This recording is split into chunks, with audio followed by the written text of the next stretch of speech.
Esto podría ser tema también de clase de audio y video, el live stream, el streaming de video en tiempo real. Pero bueno, este es un componente que se llama el Procaster, que me permite entonces hacer broadcasting de la pantalla y de la cámara. Bien. Entonces la cámara la voy a poner para allá para que tome el tablero, en realidad.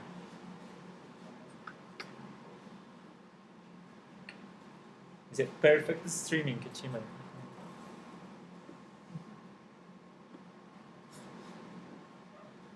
Tome como un ladito del tablero, pero mejor no sé qué lado. No, pongámoslo en el centro del tablero. ¿Cierto?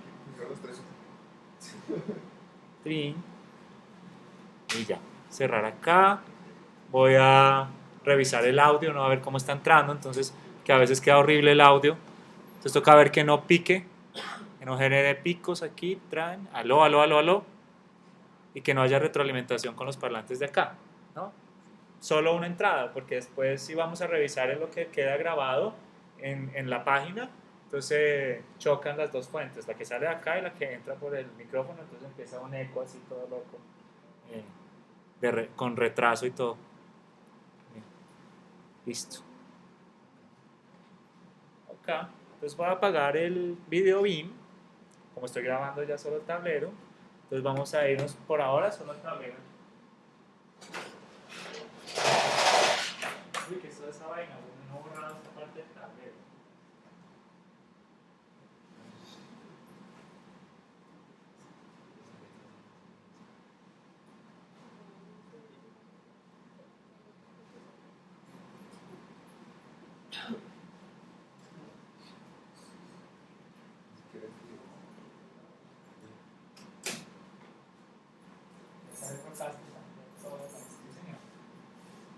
Exactamente igual como todos los semestres. Bien, entonces este es primer corte. ¿Hasta aquí alguna pregunta? ¿Está bien? Bien, entonces, bueno, lo otro importante de los cortes es los grupos. Entonces ustedes tienen que hacer grupos. ¿Cuántos somos en total en toda la clase? Voy a bajar de una vez la lista de clases. Bueno, ahorita la bajo. ¿Cuántos? ¿14 dijeron? ¿Aquí están todos completos? ¿Sabes si hace falta alguien más? ¿Cuántos hace falta más? ¿Cuántos más hace falta? Estamos 1, 2, 3, 4, 5, 6, 7, 8. ¿1? Son 17.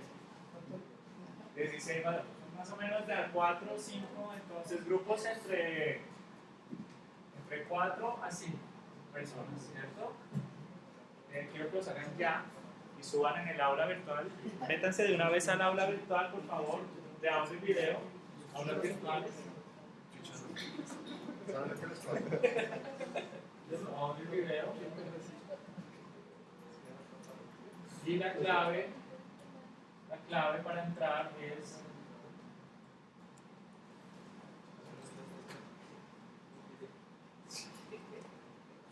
audio y video. Esa es la clave para entrar a la aula virtual.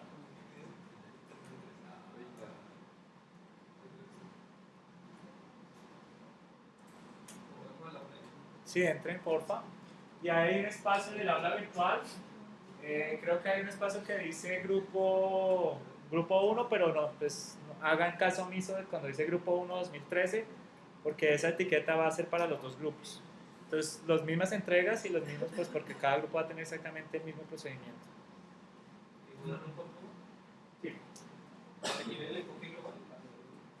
Sí, ese, el que está con el enfoque global.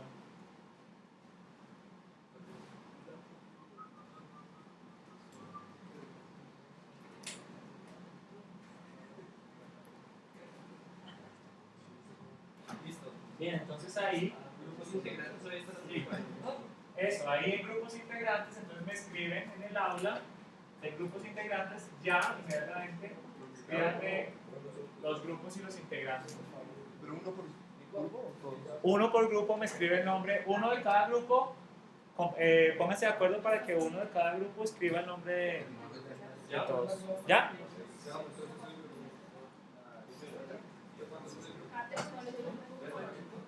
¿Cuál es la acta de matrícula?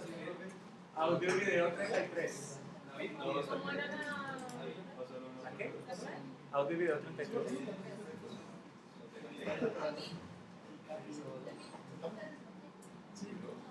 Ah, espera.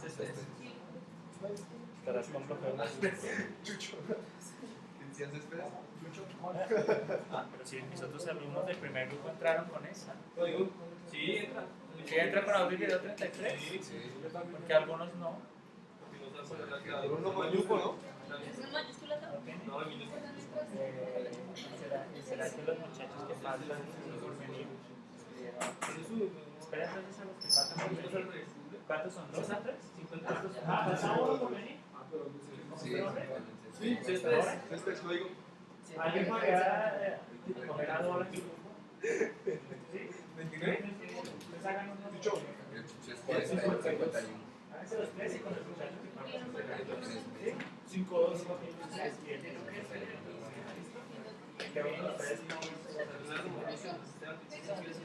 ¿Seguros que vamos a trabajar con nosotros? Sí, seguros. Yo creo que no. Bien. Bueno, ¿dónde es que? ¿Seguros, muchachos? ¿Qué dice?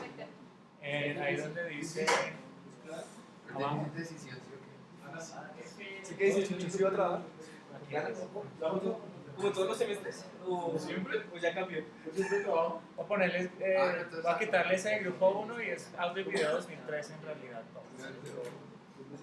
¿De grupo 1? No, mentiras. Espérense un segundo. ¿Mensa? ¿Mensa? No, espérense. Voy a dividirlo. ¿Ok? Voy a dividirlo por grupos. Un segundo.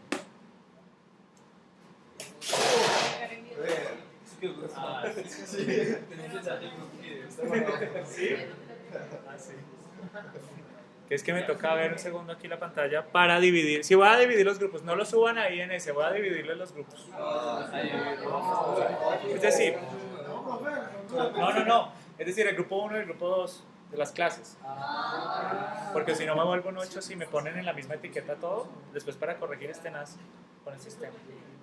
Voy a dividir los dos grupos. ¿Hay posibilidades de que Bien. No lo conseguimos tanto. votación? ¿Qué dice? No sé qué me quiere. Manejando el compu al revés, ¿no? Venga, Chucho, vete.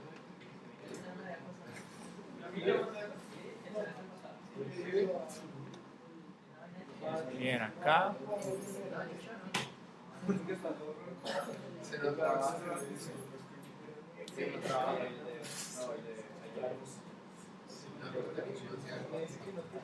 Agregar una etiqueta que se llame actividades. La etiqueta se va a llamar actividades grupo 2, ¿cierto? Que son las entregas y actividades del grupo 2, pero el material de curso sí va a ser común para todos, porque es que es mucho material, entonces va a ser común para todos. Se va a llamar la etiqueta acá.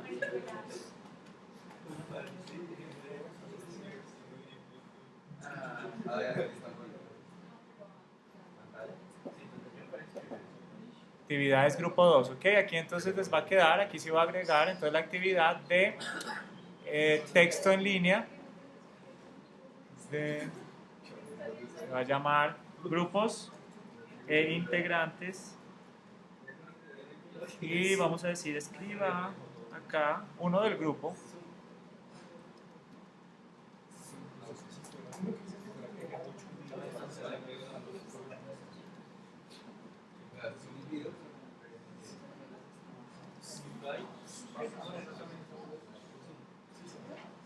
Y eso está para, ojo, tiene que estar a las 11:25 colgado ahí. No, mentira, ya es 11:23 ya. Entonces 11:35.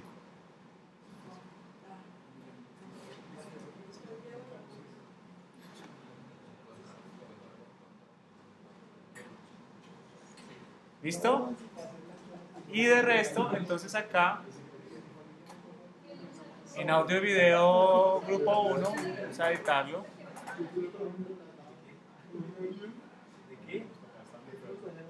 Se va a llamar audio y video 2013. Mucho mejor, ¿no? Nos organiza un poco más.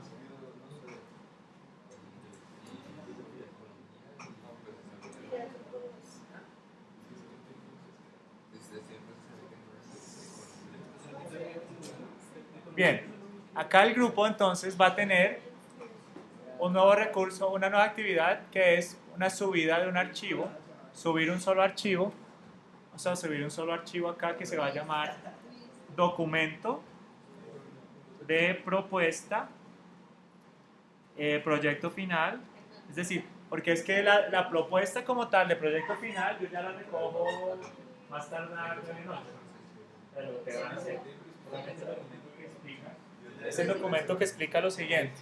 Este documento lo que va a tener, que es para dentro de una semana, es qué voy a hacer, qué va a hacer el grupo, ¿cierto? ¿Para qué lo va a hacer? ¿Cómo lo va a hacer? Es decir, la metodología y a quién va dirigido.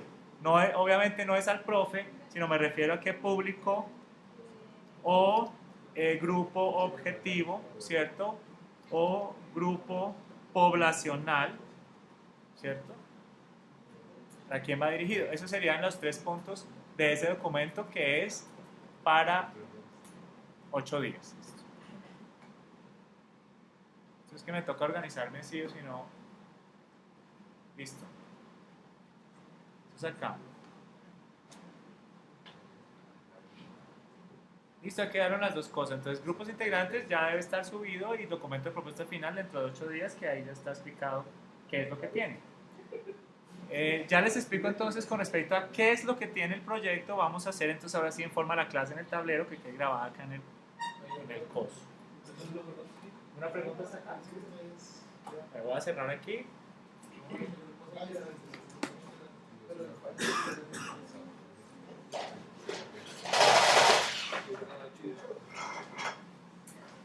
Bien. Entonces después de esto,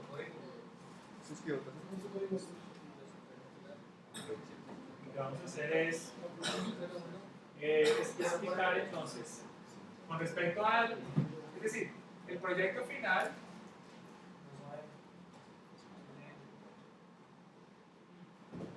es el culmen de todo el proceso del semestre, ¿no? Que tener primero, segundo y tercer corte.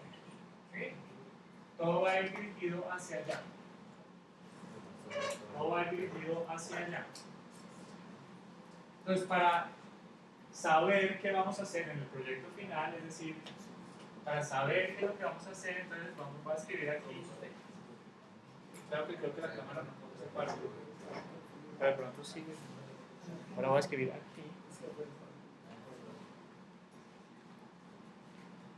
Ah, qué horrible es tener esto al revés. Quiero ir al monitor de la cámara. Es decir, a esta barrita. Ah, es que es al revés, ¿no? Y es hacia abajo. Toca pensar al revés. Ah, no puedo. Ayúdame ahí. Es aquí. ¿Dónde estoy? ¿Dónde estoy? ¿Dónde Aquí, estoy? aquí. Este más acá, aquí, a ese. Ahí. ¿Puedes decir clic? Ese, clic. Ah, no, ese no. Ya no, ese. Dale, clic. Clic. Eso, muy bien. Es que quiero ver el monitor de cámara. Bien, entonces aquí.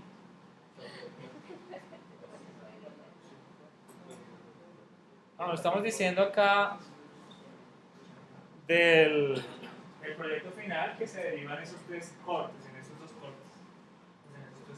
Entonces, ya para definirlo como tal, para hacer una definición, a partir de acá de la definición del proyecto final, ¿cierto? Tenemos que partir de varias cosas que son las estéticas.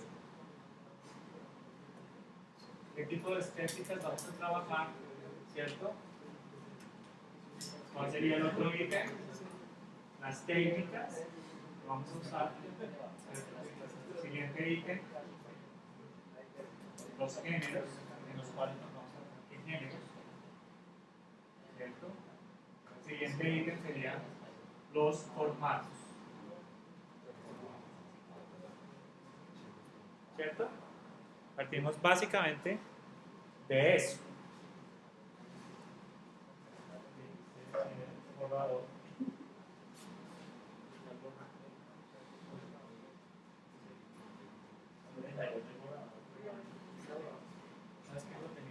Ah, aquí están aquí. Aquí están.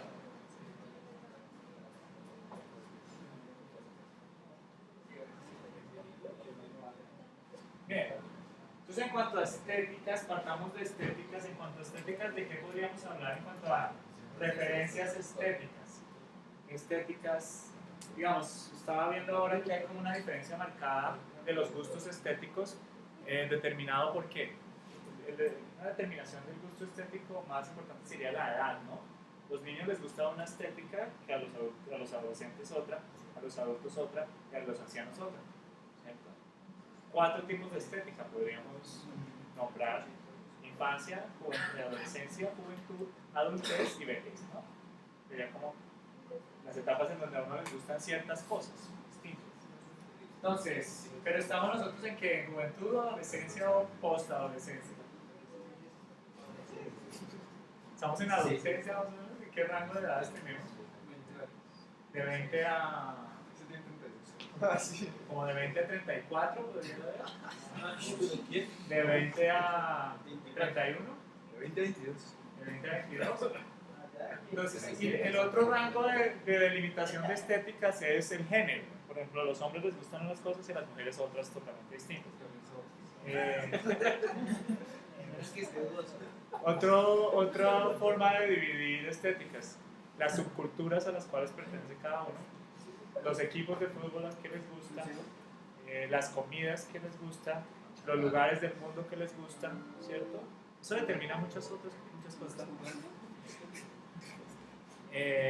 La zona donde vive, la región donde vive, ¿cierto? El barrio, todo eso determina los distintos tipos de estética. La información a la que tiene acceso en internet o en cable o en sus dispositivos móviles, ¿no? Eso determina otra cuestión, otra estética. Entonces, por ejemplo, dividamos este segmento entre hombres y mujeres. A los hombres vamos proponiendo estéticas. Ahora, primero las mujeres, primero las damas. ¿Qué estética proponen? A ver.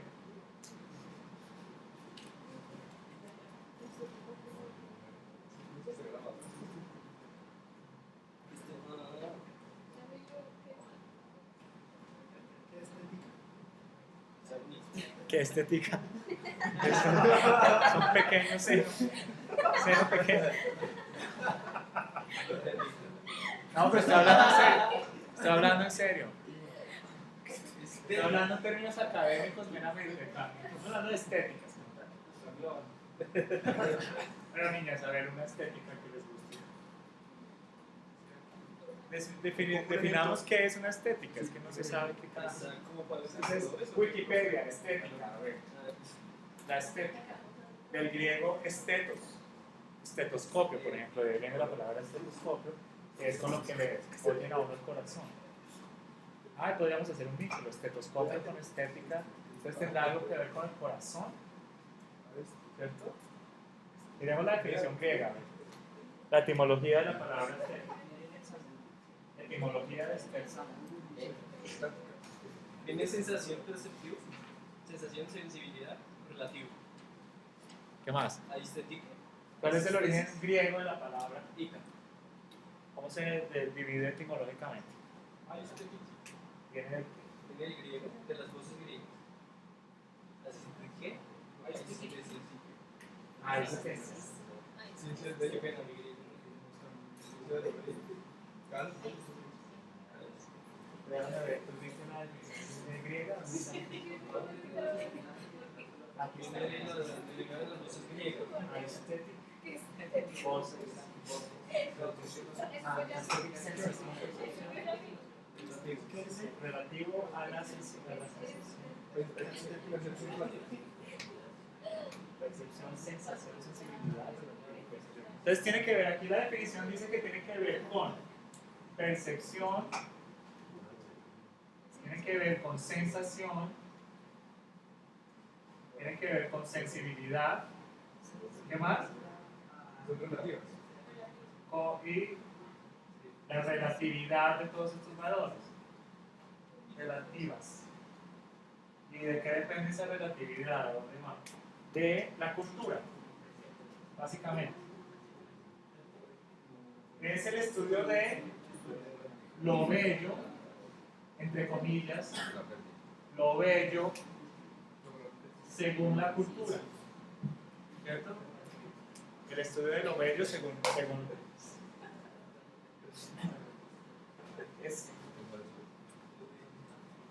la cultura, ¿cierto? Lo bello según la cultura sería la estética. Pero entonces, como las culturas se han complejizado, se han vuelto, como se nos indica, más relativas, su percepción, sensación y sensibilidad se han complejizado, se han vuelto todo más relativo. Entonces, hoy en día, digamos, hablando del posmodernismo o la era contemporánea, que nos estamos, es mejor decirle el contemporáneo que el posmodernismo, porque el posmodernismo tiene cierta controversia de definición. Pero en el contemporáneo, estamos hablando de que hay como billones de estéticas, ¿no? Estamos en un mar de estéticas. Entonces, por eso se me hace muy raro que las niñas no puedan dar una estética. Pues sí.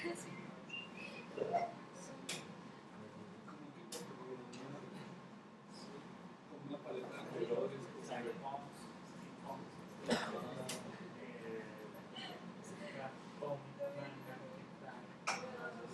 Ahí se entiende, Chucho. Tú sabes.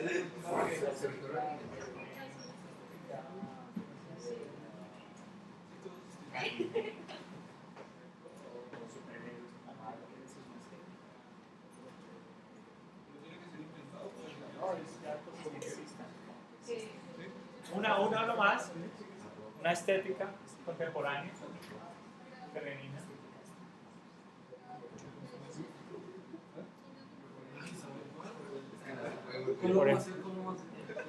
Bien, en cuanto a estéticas, entonces nos tocaría hablar de historia.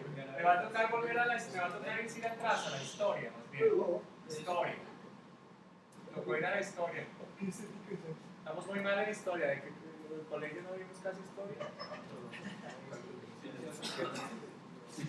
Pero va a ser un poco huesudo acá con la historia así rápidamente porque es más importante que partamos un poco de la historia en estética. Entonces, la primera noción de estética que tenemos en la historia es la noción, pues digamos, en Occidente es la noción griega. ¿Sí? Eso es lo que nos hace, lo que nos ha sesgado a nosotros como occidentales. Pero antes de los griegos y lejos de los griegos, es decir, vamos antes en cuanto a tiempo y lejos en cuanto a distancia, también un poco lejos de los griegos, hay culturas distintas. Entonces, por ejemplo, hay estéticas distintas que podría yo ubicar como por esta zona que son la estética china, ¿cierto? La estética de la India, la estética del Japón, la estética de Sumeria, Asiria, los sumerios, asirios, ¿cierto? Esas son los Egipto, otra estética, y las culturas americanas. Podríamos hablar ya de todos los indígenas americanos, desde Norteamérica hasta la Patagonia, desde los apaches hasta los mapuches, desde los apaches hasta los mapuches. Es sí, buena forma de delimitar todo el rango aborigen americano, apache y mapuche, es como a toda la cuestión. Y las culturas americanas, eso en cuanto a historia como tal, de la estética. Luego eso ha venido evolucionando por medio de los periodos históricos. Voy a hacer aquí voy a borrar acá, voy a centrar un segundo en estética, unos minutos me voy a centrar solamente en estética como tal.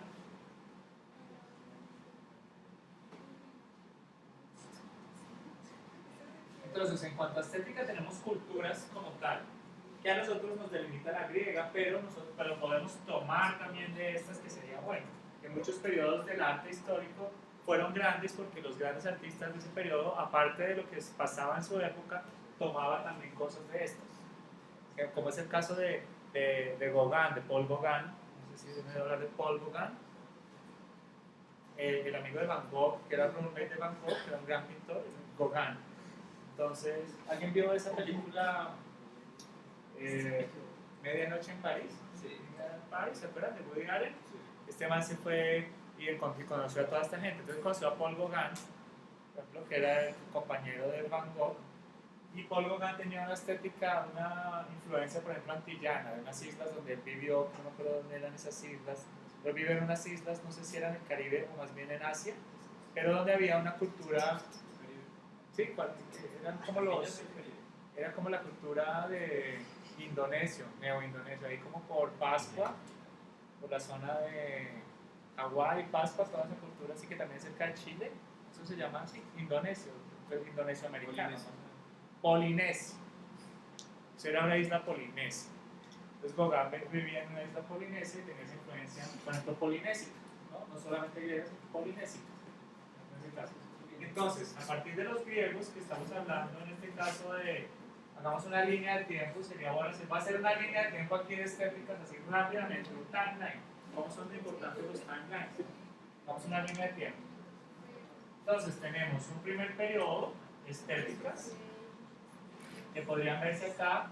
Yo las rastrearía siendo así muy osado, las rastrearía desde el 12.000 a 20.000 años antes de Cristo, con la aparición de, si alguien me dice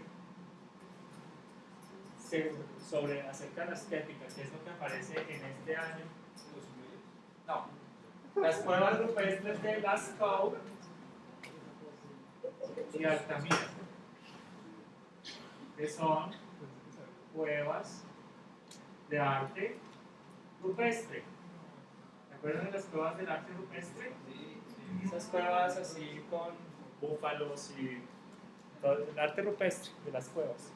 12.000 a 20.000 años de Cristo. Aquí ya estamos hablando del origen de la estética en la humanidad. Estamos hablando del origen de la estética en la humanidad en este punto. Luego entonces vamos un poco más allá y vamos hasta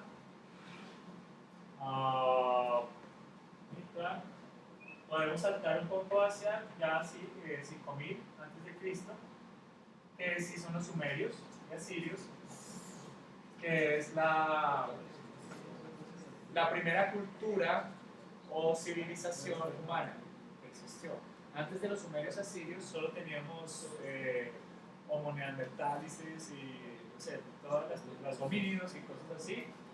Aquí estamos hablando de homo neandertalis pasando hacia homo sapiens. En realidad, bueno, el paso entre homo neandertalis y sapiens se da más o menos en un rango de entre 100.000 a 40.000, que es ahora la transición, ¿no? Que se consolida, digamos, entre el 40.000 y el 12.000, que estamos hablando más o menos de esta zona. Estamos hablando ahí de homo neandertalis hacia homo sapiens, ¿no? Sí, de lo que somos ahora. Luego, entonces, cuando ya somos homo sapiens, empezamos a hablar y todo eso, hacemos civilizaciones. Entonces, la primera civilización que existe es la sumeria, sí, según la historia. Pero, ojo, se han encontrado restos de ciudades submarinas y enterradas, submarinas, enterradas en el fondo del mar, que hablan de épocas anteriores, como es el caso de la India como tal. Esto ya, en la India hay un caso que supera todos los casos, que es lo que se esta es la colita de la India, más o menos por esta zona, creo que es, no sé, estoy seguro, es por esta zona, encontraron lo que se llama una ciudad perdida, no me acuerdo cómo se llama, pero es la más antigua, en el fondo del mar, que pertenecía, que hacía referencia a lo que se llamaba la cultura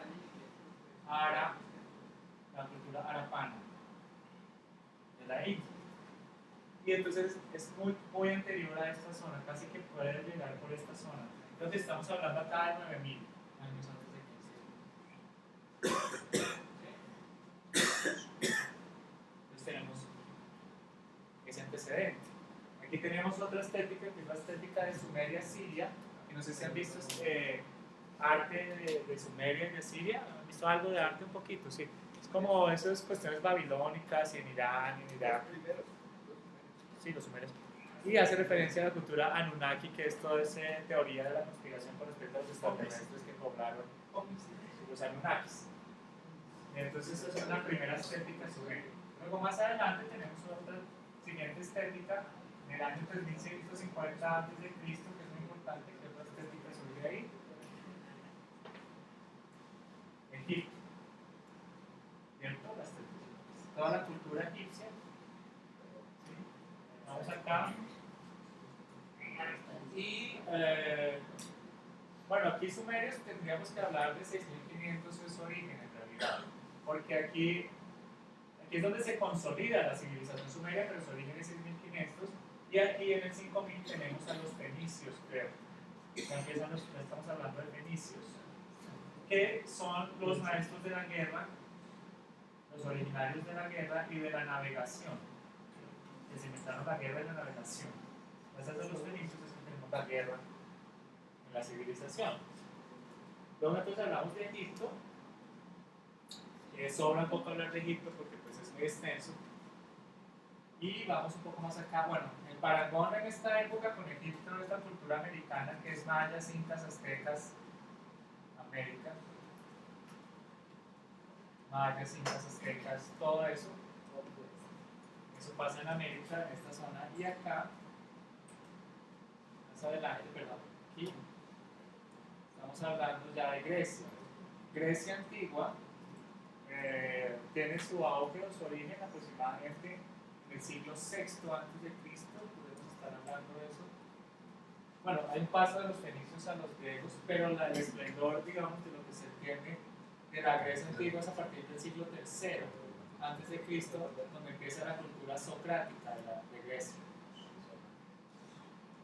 Es la polis y toda la estructura de la ciudad griega, pero antes de Sócrates,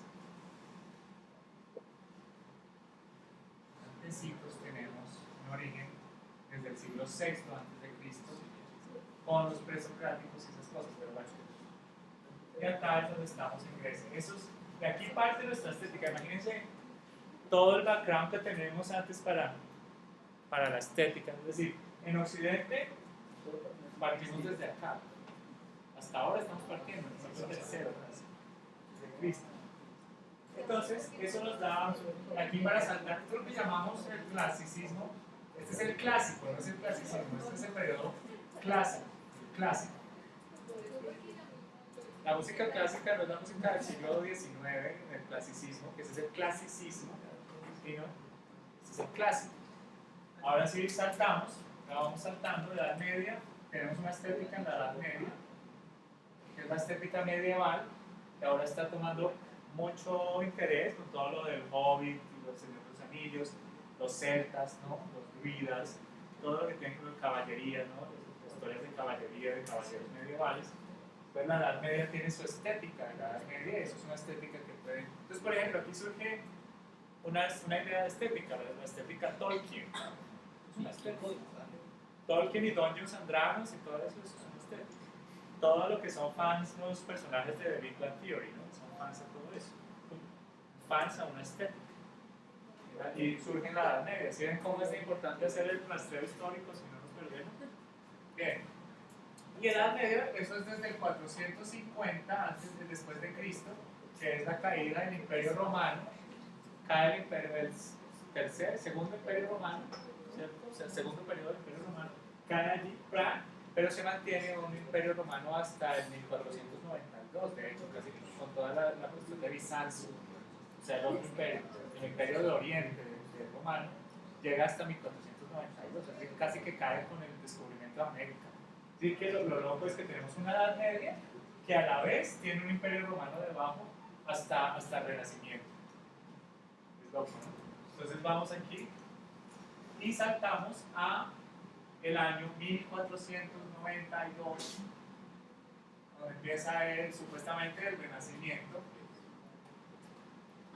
pero viene gestándose desde antes, en 1400, creo que es 53, no estoy mal, la imprenta de Gutenberg, por favor me la rastrean ahí, la imprenta, Gutenberg.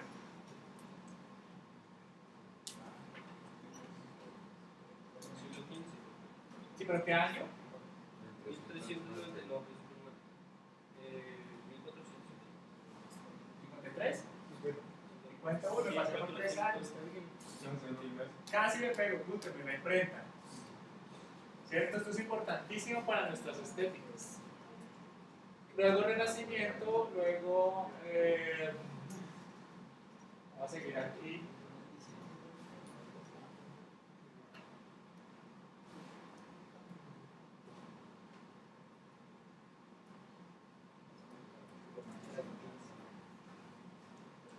Luego del Renacimiento, ¿qué tenemos? ¿Qué va después del Renacimiento? El Barroco. Que va desde el siglo XVI o XVII. Más del 17 hasta el 18, ¿no?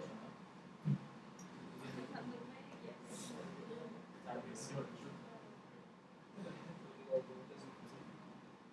Y luego el clásico, es desde el siglo XIX, no, sigue siendo 18 todavía, hasta el siglo XIX, que es El siglo de oro.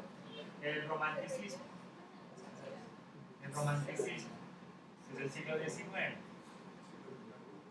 ¿cierto? Y el contemporáneo, siglo XX y siglo XXI. Y podemos ser afortunados de estar en el XXI. ¿De dónde podemos? Entonces, ya con este background, ahora sí me pueden dar una estética a las niñas, si no sigo con la clase de historia hasta el final. Hasta el final del semestre, solo historia, van a ver. No, algo que es. Bueno, no, hablemos del contemporáneo, que puedes tomar cosas del romántico. ¿Qué conoces de la estética del romanticismo? ¿Qué poetas? Baudelaire, Tracle, Rimbaud, los poetas malditos ingleses. Eso está chévere, eso es una estética, por ejemplo. Ahí sacaste una estética de lo que se llamó los poetas malditos. En realidad se llamaban los poetas malditos. Que son Rimbaud, Supertramp, Yeats,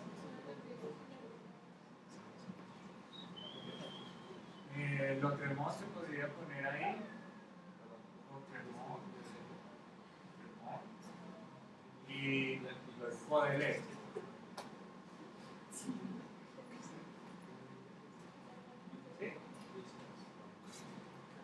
Ahí tienes una estética, que es la de la poesía maldita. ¿Qué tipo de estética se desprende de acá? Que es chévere, que viene del Renacimiento, del Romanticismo, perdón.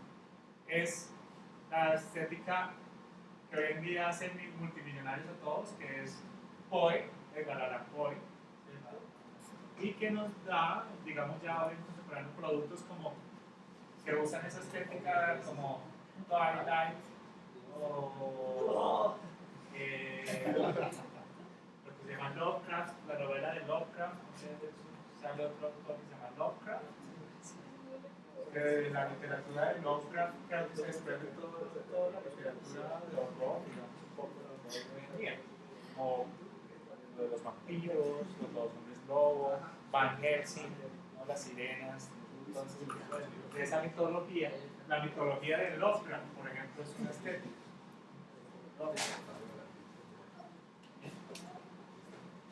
Ya tenemos una estética. Si ves lo difícil que es encontrar una estética, toca ir al periodo histórico.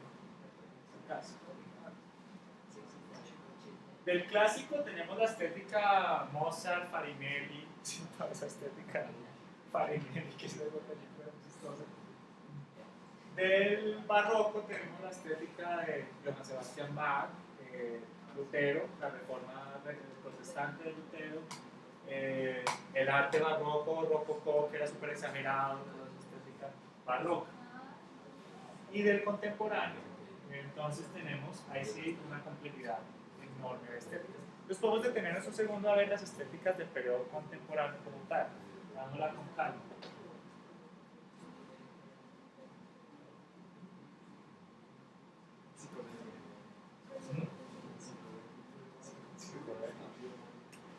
Entonces nombremos estéticas del periodo contemporáneo.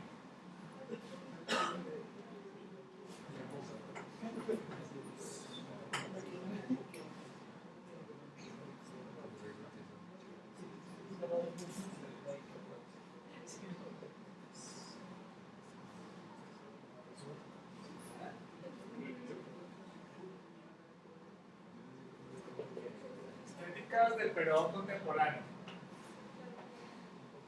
Entonces, ¿dónde empieza el periodo contemporáneo? Primero tenemos que hablar de dónde empieza.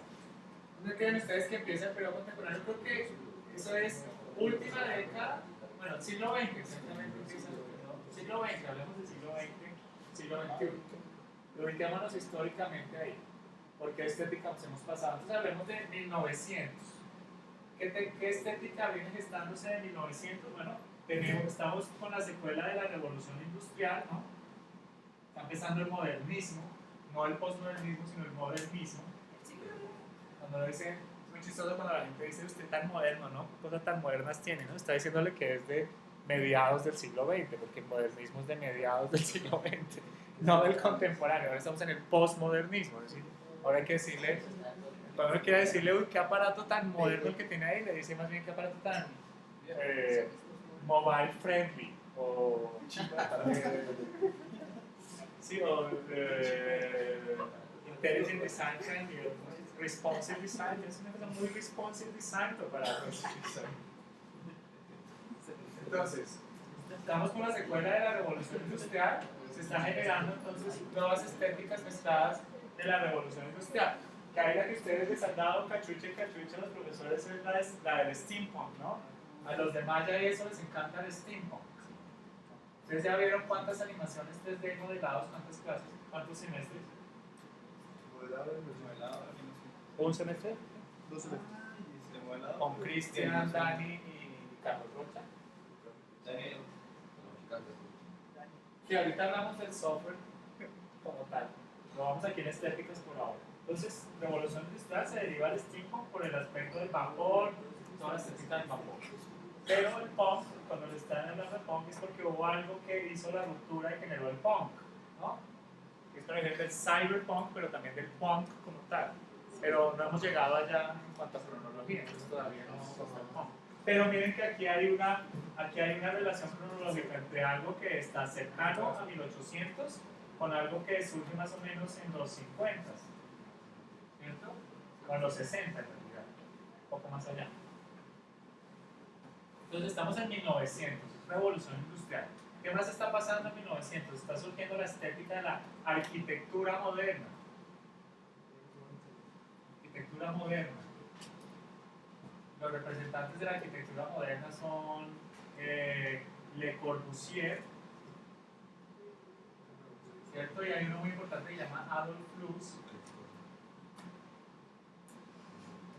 Y este arquitecto brasilero que fue el que diseñó toda la ciudad de Brasilia, que ustedes saben que la ciudad de Brasilia es una ciudad que es diseñada de por sí y que la diseñó toda un arquitecto. ¿Cómo es que se llama? Búsquenme ahí el arquitecto era muy amigo de Neruda. Es que me acordé de él porque cuando fui a Santiago fuimos al museo de la casa de Neruda y había lámparas hechas por él. Él aún está vivo, de hecho. ¿Lucio Costa? ¿Qué?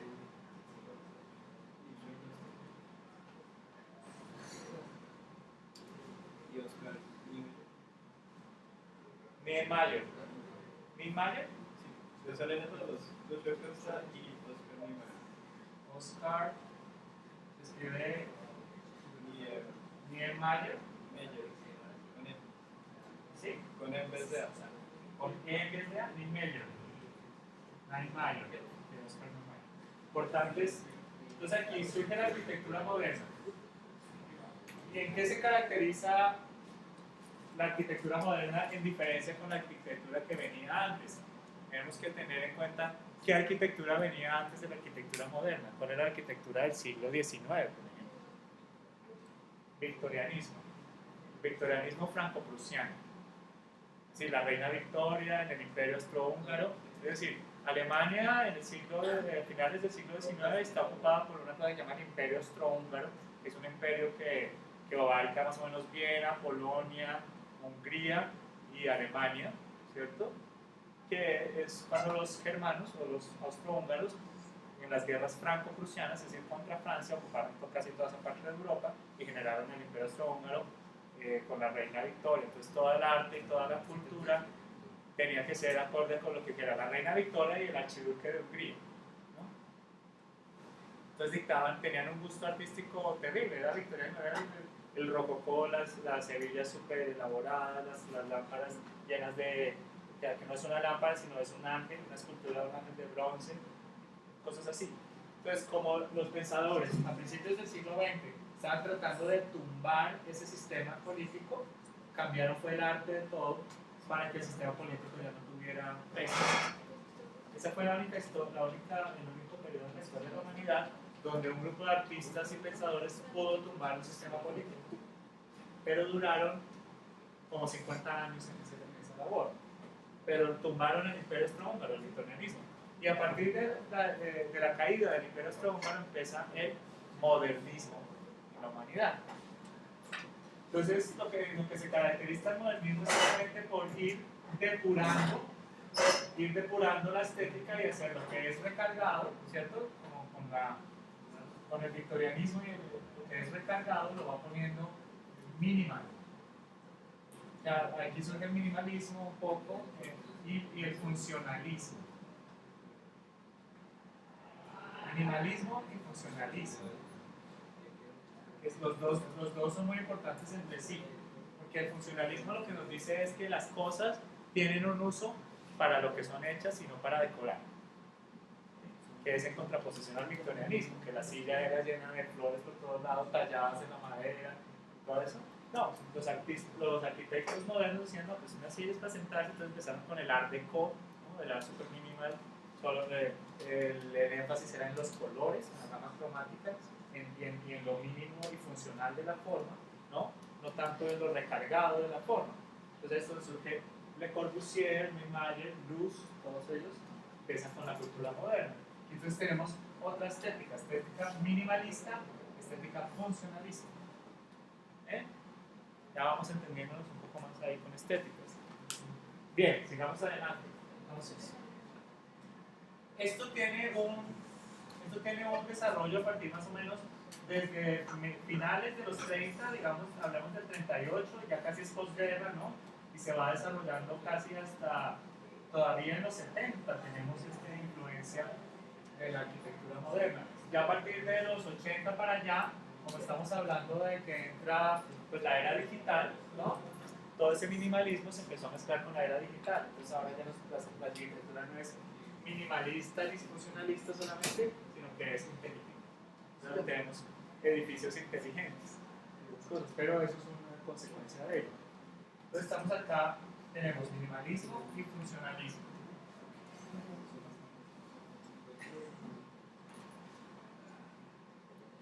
Más adelante, entonces, surge el cyberpunk. Bueno, acá hay varias cosas que rompen todo, que es la guerra, ¿cierto? Y los sistemas políticos.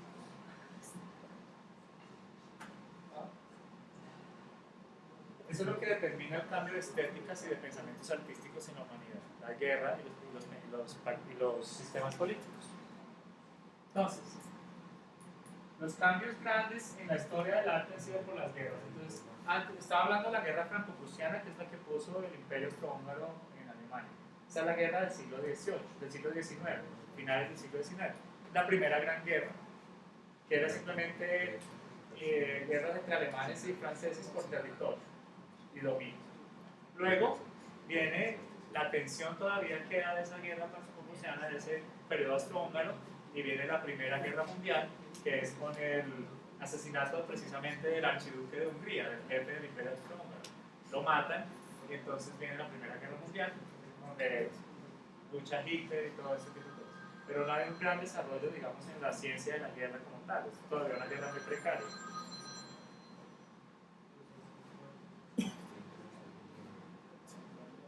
Entonces,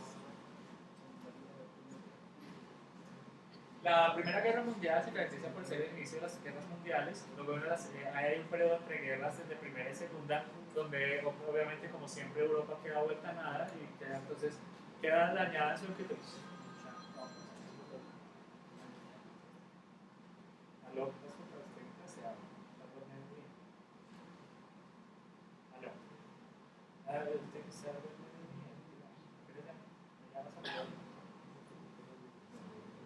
Entonces, el periodo entre guerras, el periodo entre las dos guerras es muy importante porque eso determina un estado de ánimo en Europa y un estado de ánimo en América también, de cierta forma, porque ¿qué pasa? Siempre gana Estados Unidos, ¿no? Entonces Estados Unidos queda muy fuerte económicamente siempre después de las guerras. Entonces se da un fenómeno en los Estados Unidos que es de la prosperidad económica y se da un fenómeno en Europa que es de la devastación de la guerra. Entonces los europeos se vuelven depresivos, empieza este arte de los expresionistas alemanes, el arte de los puros, ¿sí?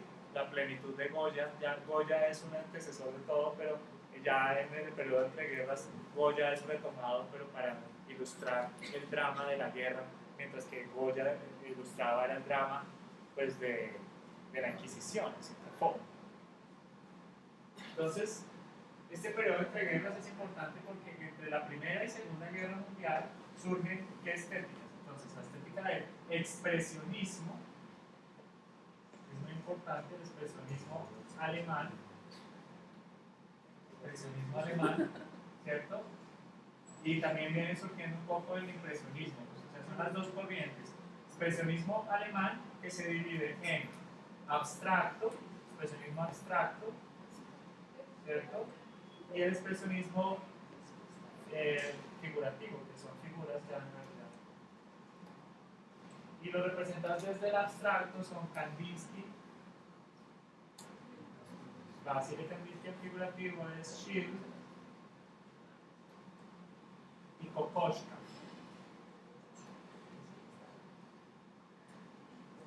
Y son dos movimientos. El abstracto se llamaba el jinete azul y el expresionismo alemán figurativo se llamaba, el movimiento se llamaba el puente, o en alemán Die Brücke. Die Brücke. ¿Bien? Tenemos otra estética, entonces el expresionismo. Pues ya tenemos, ¿cuántas grandes estéticas tenemos hasta ahora de esto? Tenemos la estética, bueno, del solo el siglo XX, entonces estamos minimalismo, funcionalismo, expresionismo, que para el video es importante, hablando de expresionismo alemán, es muy importante para el video que revisen las referencias con respecto a Fritz Lang, director Fritz Lang, ¿cierto? Y ¿cuál es el otro director? Alguien puede buscar el director del gabinete del doctor Caligari, busquen esa película y me dicen el director. Del doctor Caligari.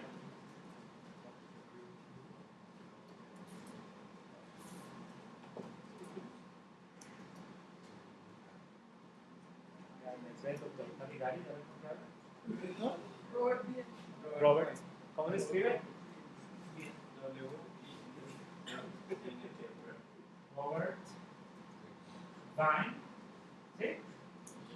E-N. Una después de la N. No, listo, bien. Vine. Vine. Robert Vine. Okay.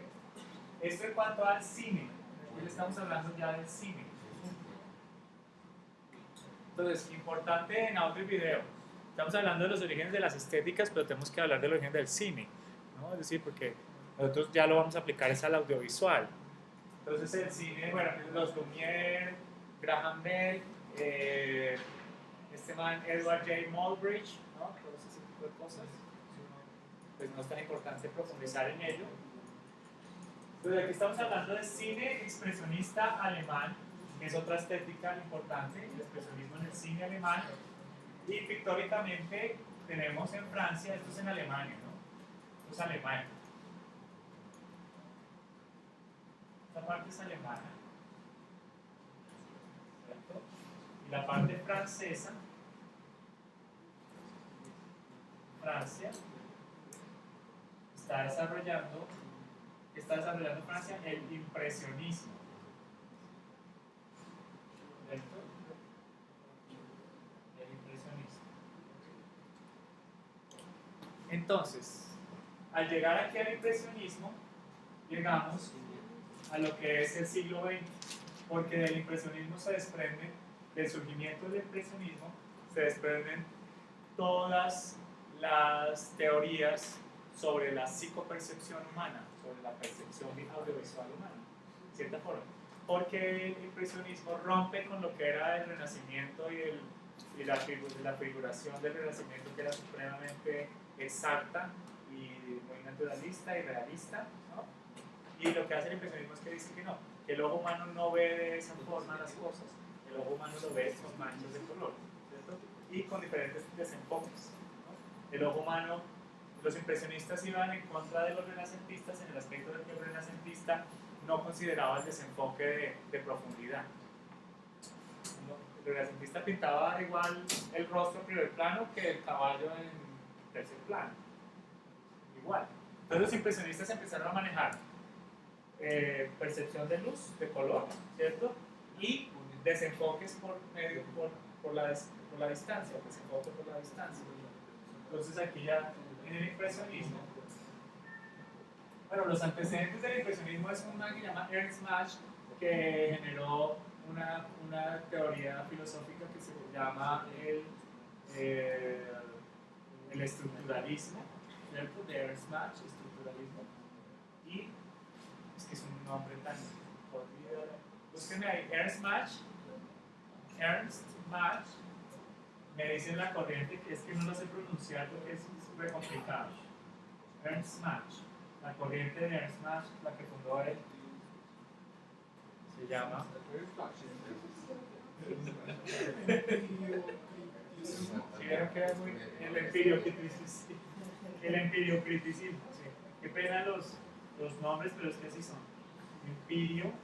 Empiriocriticismo.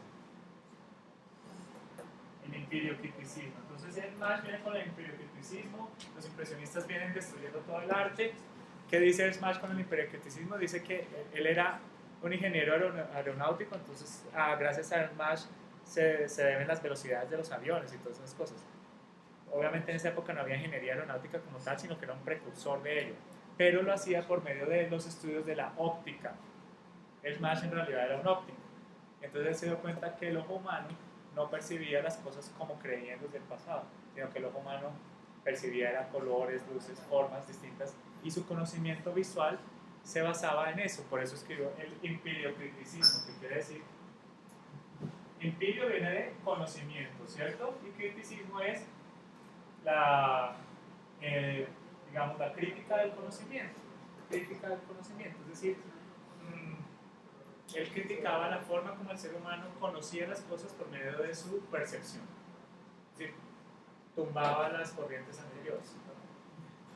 ¿Por qué creen que es importante esto para el siglo XX? Porque el siglo XX ya en el arte está entendiendo que la percepción humana es de otra forma.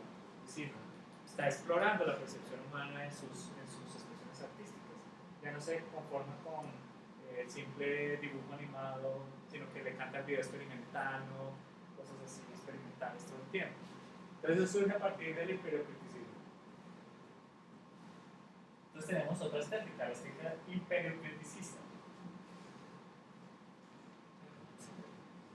Esta no es solamente la parte ladrilluda, pero es contextual, es solamente el contexto. Ya más adelante ya tenemos, ya para saltar a las estéticas contemporáneas que nos tocan más a nosotros, es el cyberpunk. Ahora estamos en la época del cyberpunk. Ahora todo es cyberpunk. Empieza con William Gibson, ¿no? Con una novela que se llama Neuromancer. ¿Me recuerdan el año, por favor, de Neuromancer? Neuromancer o Neuromante.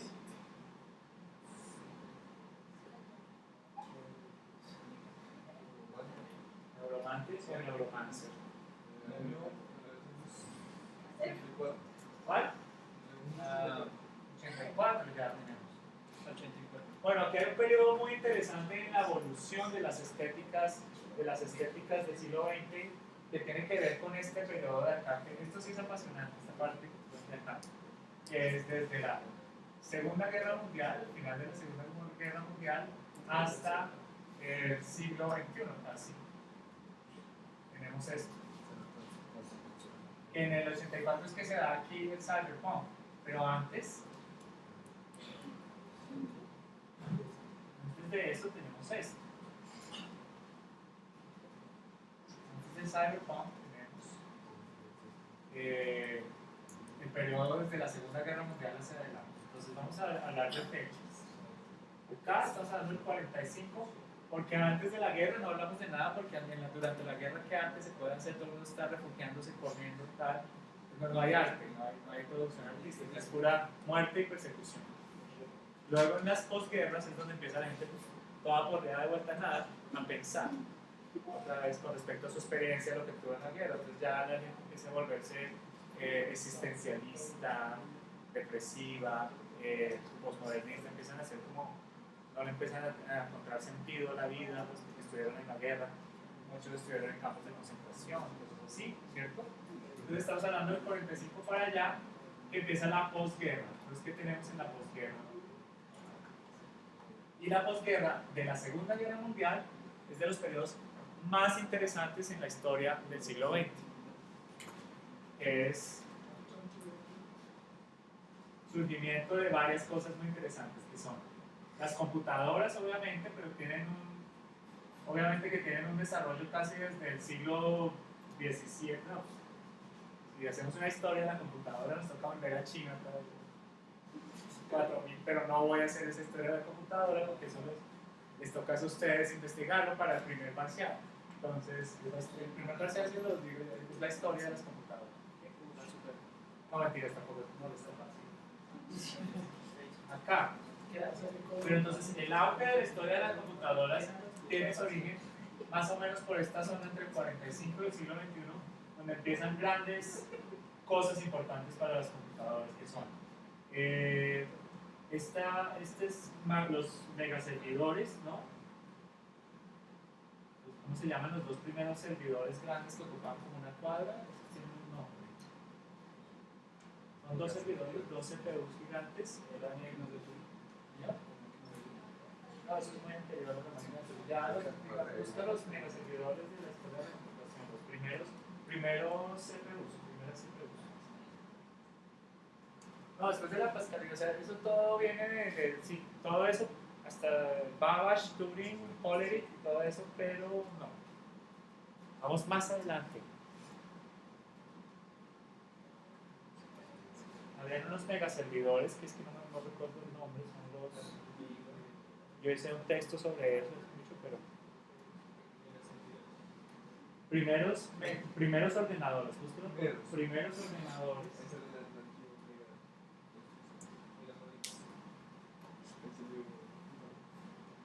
Historia de los ordenadores. Las torres que ven. No, ENIAC. ENIAC, sí.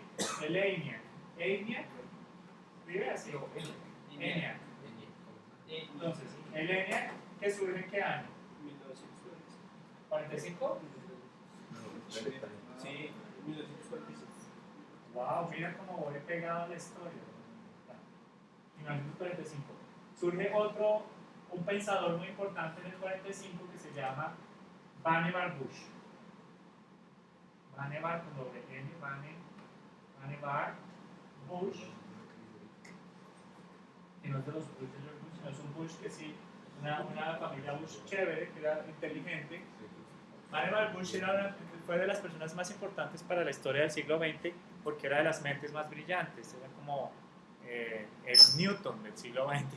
Fue Vannevar Bush, fue como todos al tiempo, fue el Julio Verne, el Newton, el todo, y él fue de los primeros directores del MIT. No sé si han oído hablar del MIT, ¿no?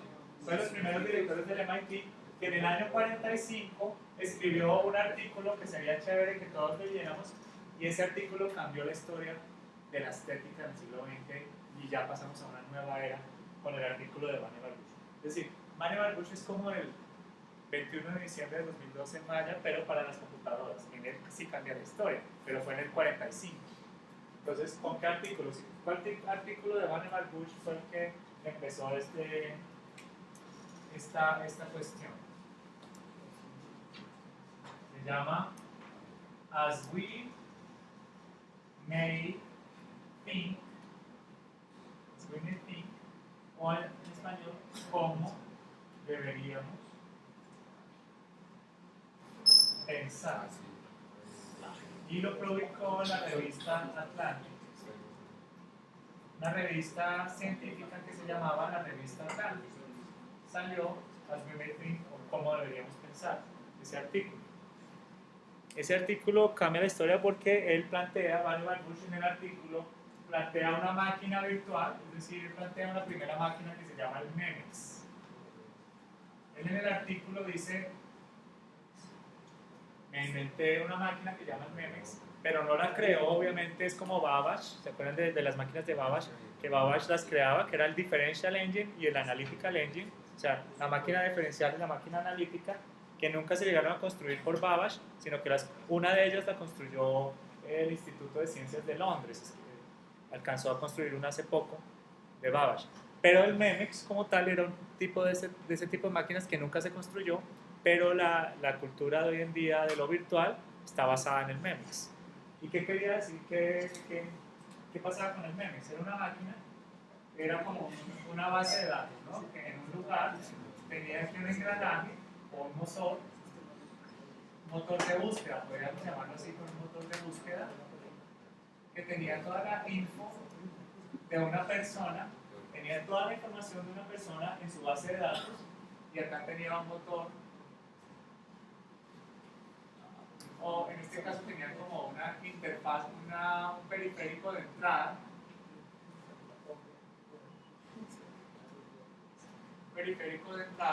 sería como una pantalla de cierta forma, o un buscador,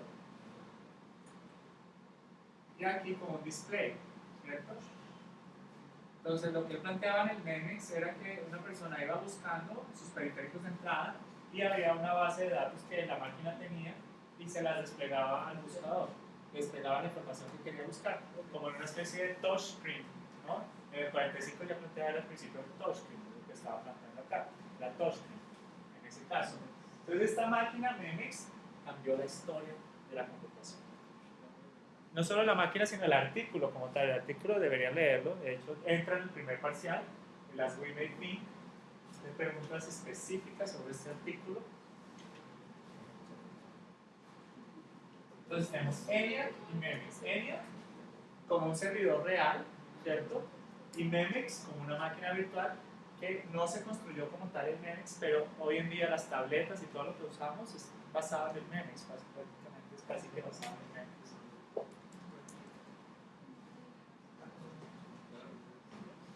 Bien, entonces, el siguiente caso importante del siglo XX es la Internet. El Internet y la tecnología móvil. La historia de esto es importante, porque en Internet tiene que ser la historia de DARPA, que es la Agencia Nacional de Defensa Americana que construyó el Internet, el que investigar sobre Tim Berners-Lee y Ted Nelson. Ted Nelson sería como esta siguiente parte acá, es el Internet. Entonces, DARPA, la Agencia de Defensa Americana, de Investigación en Defensa Americana, la agencia pública, creó un sistema de redes donde el ejército necesitaba un sistema de servidores donde no fuera el servidor principal, no fuera vulnerable a los ataques del enemigo. ¿Sí me explico? Es decir, que toda la información del ejército no estuviera en un servidor principal, porque si el enemigo ataca al servidor principal, tumba toda la información militar, ¿no? Entonces crearon una red de información que tenía servidores flotantes, es decir, ningún servidor era el servidor madre. Entonces si atacaban un servidor, la red era autosuficiente y se suplía con lo otro. Entonces DARPA creó por eso el Internet, pero era con fines militares, ¿no? Luego Tim Berners-Lee le dio los protocolos de lenguaje, que es el HTTP y el URL, que lo vemos a Tim Berners-Lee, ¿cierto? Ted Nelson lo que nos da el principio del hipertexto, es decir, la navegación del hipertexto, el lenguaje, hypertext, ¿no? Nos da Ted Nelson. Y hay un siguiente personaje, que es el que lleva, que no me acuerdo cómo se llama, murió hace poco, que es el que lleva toda esta tecnología de la DARPA, la lleva a las universidades. Luego los Estados Unidos llevan toda la tecnología a los militares, ¿cierto? Y dicen, bueno, ¿y qué tal si todas las universidades gringas las conectamos por internet en sus sistemas de base de datos y motores de búsqueda de información? Entonces imagínense lo que hicieron.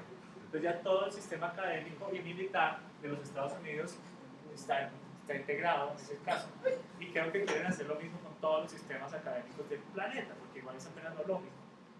Es lo que llaman la materialización de lo que Marshall McLuhan decía se llamaba la aldea global.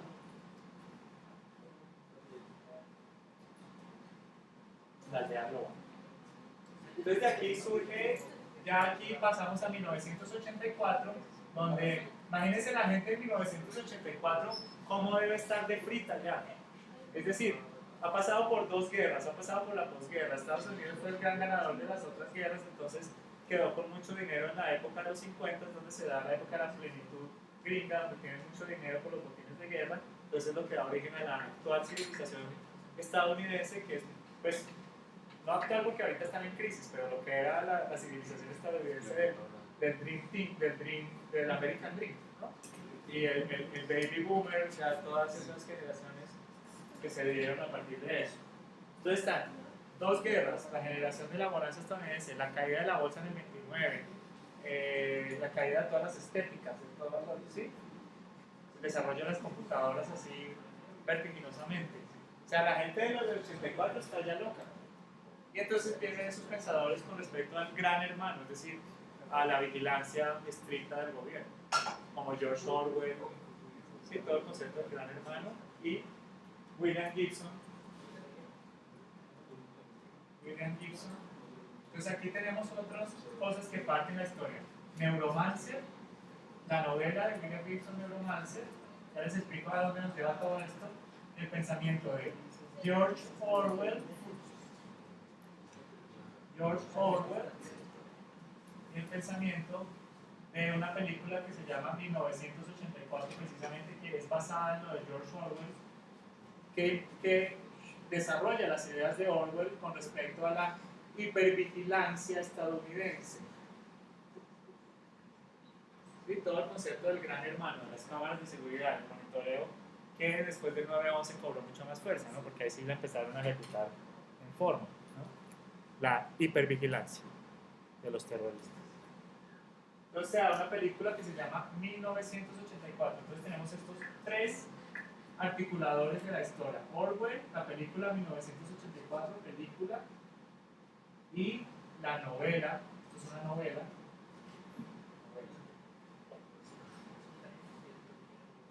¿Ven cómo se va articulando todo hasta esa época, hasta esta época como tal? Hacia esta época.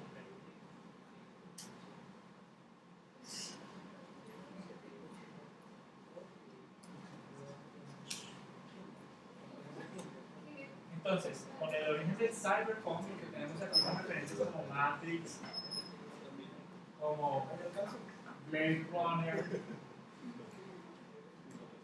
¿hablan de Blade Runner? Como Total Recall, los dos Total Recall son super cyberpunk. Es otra película nueva super cyberpunk, es que están al tanto del cine. ¿Ya vieron Looper? Looper es de cyberpunk y steampunk. Looper. Les recomiendo mucho ver Looper, porque tiene una buena técnica de motion capture, todo es en motion capture de algunas partes.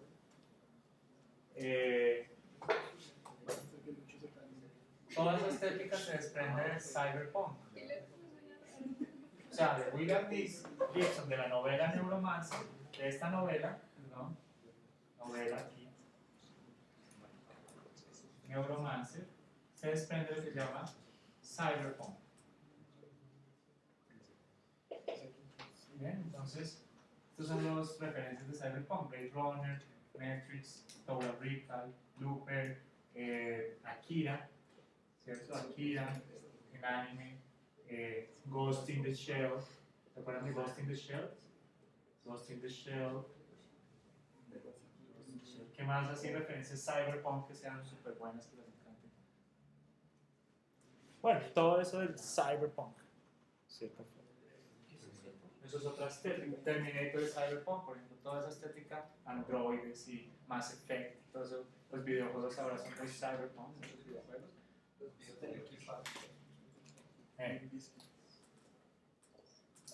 Ven que esta primera clase es larga así tan teórica, pero si salimos de toda la teoría en la primera clase, ya nos dedicamos a la técnica más relajados. Cualquier aporte, comentario, pregunta me van diciendo. Lo que pasa es que yo voy rápido porque vengo de un curso vacacional muy condensado, entonces el cerebro queda así como a mí. Pero bueno, pero esta es la información, digamos, de clase. Me parece que está completa, porque hay que hacer un rastreo así. Si vieron que no salían las estéticas hasta que no hiciéramos el rastreo. Bien. Entonces acá, ¿alguien me dice la hora? Si están amables. Tenemos media hora nomás, bien. No importa porque esto me parece que hay que dejarlo claro. Bien. Entonces ya llegamos a Cyberpunk y de ahí para adelante sí ya no estamos hablando de estéticas porque ya no hay de dónde más sacar estéticas, ¿cierto? Vieron que después del Cyber empezaron a surgir unas microestéticas que se mantuvieron o no se mantuvieron, entonces surgían, bueno, el punk venía desde antes, que es la ruptura con todas las leyes y los estándares de la sociedad, el punk.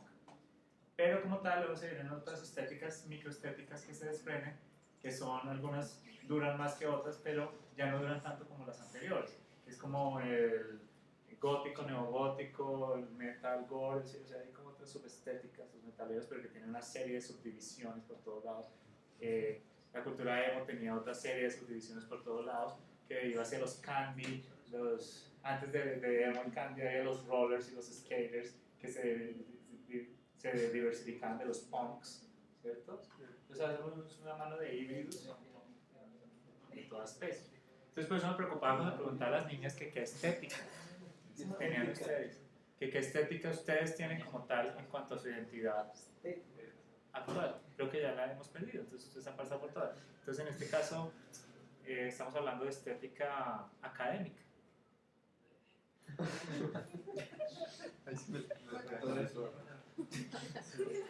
Bien. Okay.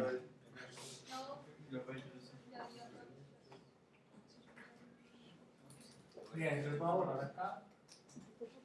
Chévere eso del memes, ¿no? Una cosa interesante, el concepto del memes de Giovanni Marrulla. Sería muy interesante. Bien, entonces ya como les decía, no hay desde dónde sacar más estéticas, entonces nos toca pasar a las técnicas como tal. Vamos a las técnicas. Entonces hoy en día, las técnicas visuales, ¿cierto? También tenemos que hacerles un antecedente. Técnicas visuales de hoy en día vienen a partir del desarrollo de la fotografía. Con el trabajo de este man Edward J.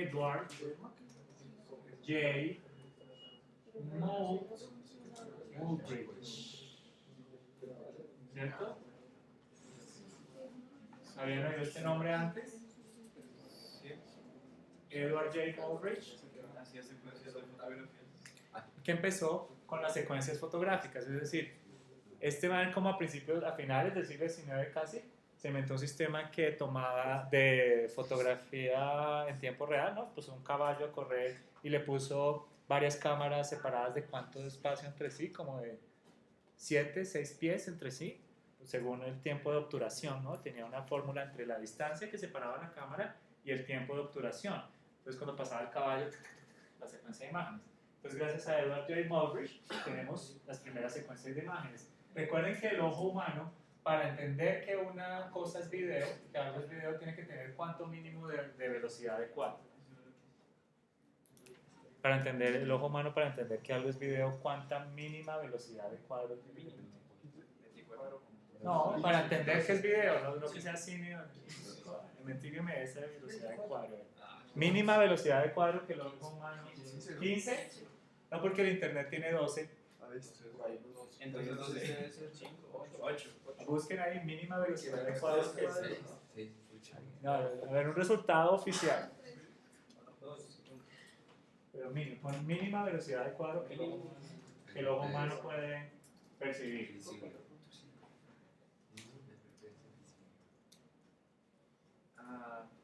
¿De 10 a 12 más o menos? Bueno, digamos que es de 6 a 10. Lo que Europa está 6 a 12 frames por seconds. Unos 6 también a cuánto hacer. A medio cero. Digamos 8 a 12. ¿Sí? Ese es el mínimo que ustedes tienen para esto. Entonces, a partir de eso se desprenden una serie de técnicas, miles de millones de técnicas que podemos usar, que van hacia lo que hoy en día estamos usando mucho, que es motion graphics. Motion graphics. Todo nos lleva, todas esas técnicas visuales, ya hoy en siglo XXI, se traducen en motion graphics. Entonces, hoy en día lo que tiene que salir de este curso son motion graphers. ¿Okay? Motioners, graphic motioners. ¿Sí? Digamos, este sería nuestro concepto, este es el concepto estrella. Entonces, en el aula, con respecto a motion graphics, ¿cierto? Ahí en el aula virtual hay una serie de tutoriales que tienen que ir viendo. Uno se llama la página Matrons, que es francesa, pero lo pueden traducir al inglés la página, los tutoriales están en inglés y francés, pero pueden verlos en inglés. Háganse los tutoriales free, hay unos tutoriales free de Matrons, entonces como tarea ya empezamos a hacer 3 tutoriales free para dentro de 15 días. 15 días, 3 tutoriales free de tarea, ¿no? 3 tareas.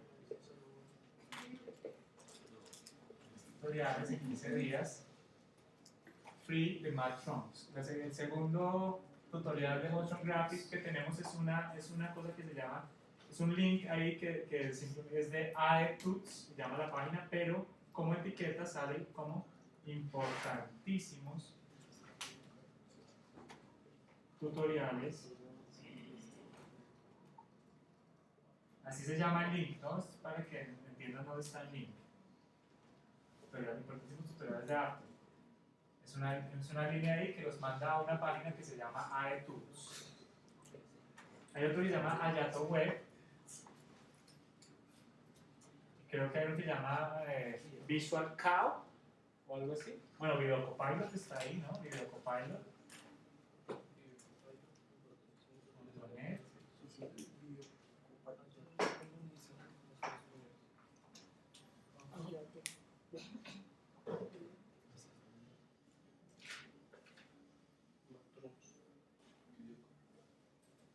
Videocopilot.net, Ayato Web, Videocopilot, el de importantísimos tutoriales de After Effects nos lleva a una página que se llama iTunes y el de Matrons por ahora. Revisen solo esos.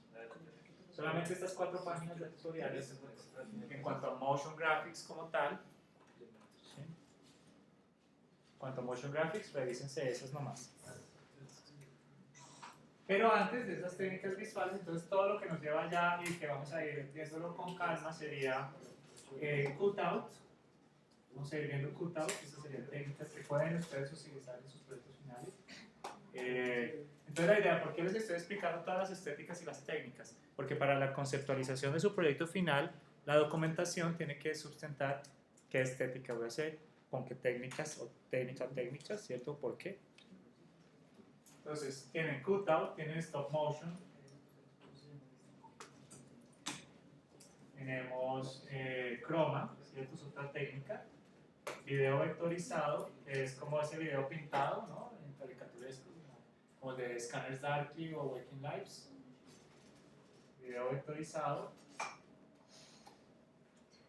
Y rotoscopia. Vamos a centrarnos en eso. Bueno, rotoscopia,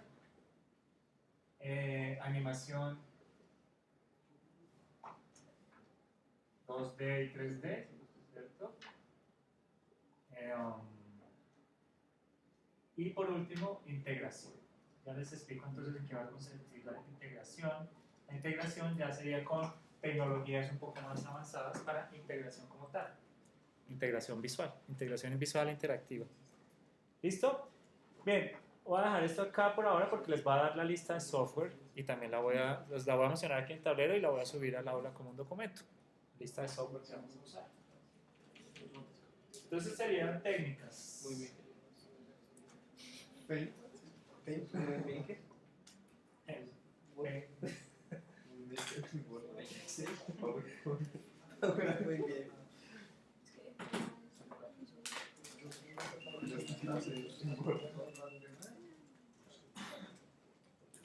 Bien, entonces, bueno, pero me faltan un poco los formatos. Sí sería bueno hablar de los formatos. Y sí, los formatos y los géneros también se nos quedan por fuera. Género sería documental, corto animado, video documental, largometraje, ¿cierto? Road movie, gore, dogma, ¿no? formato, género, perdón, sería género. Y formatos, entonces, puede ser video, video interactivo, aplicación web, instalación, video instalación, investigación científica, ¿sí? Con respecto a lo visual. Todo eso es el formato de entrega, es lo que se les ocurre, pero con respecto a lo que están estudiando. Bien, entonces software acá.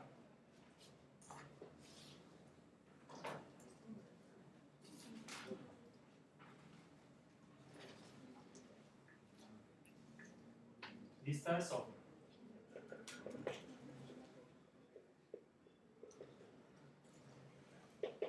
La composición tal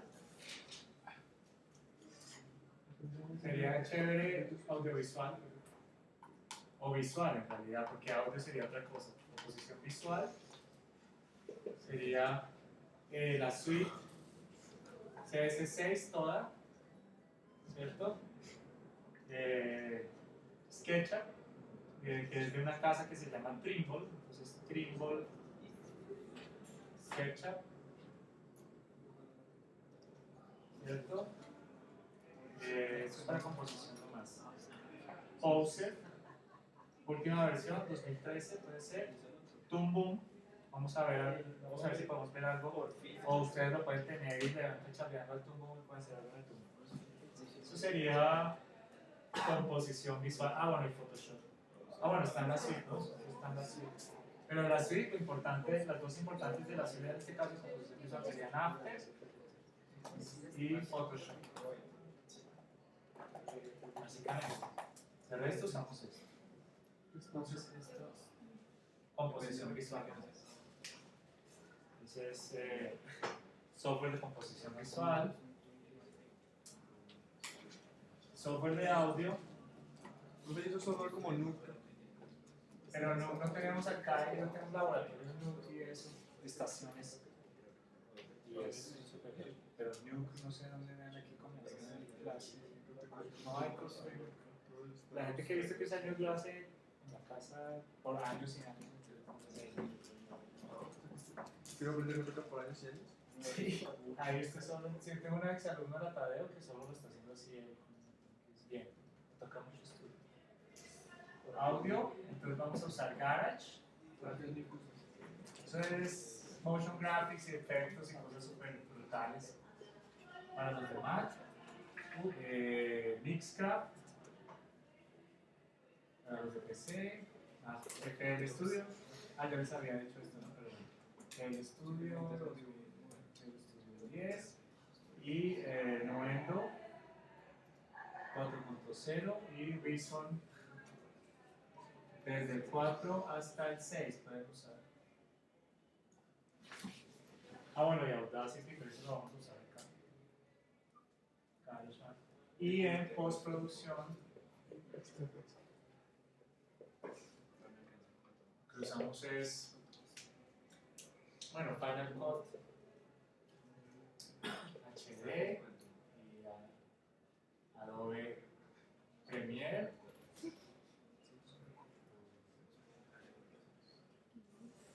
Y uno de Adobe que se llame Adobe On Location. Para corrección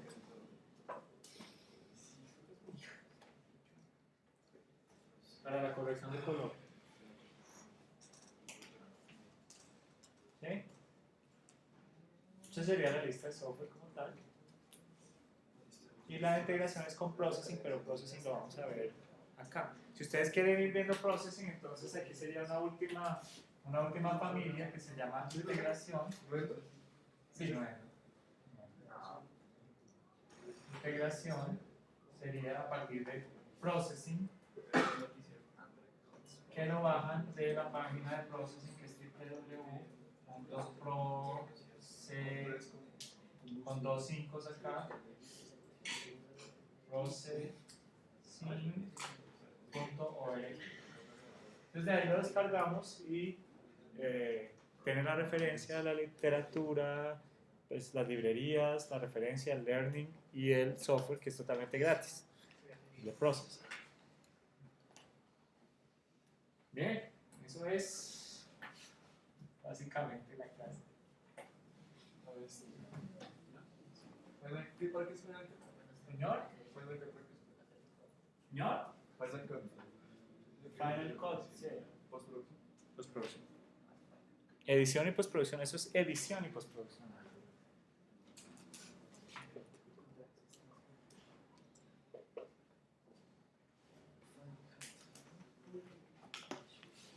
Bien, voy a volver a voltear esto para acá. Con cuidado, viendo que haya quedado grabado todo. Esta clase ya resume todo.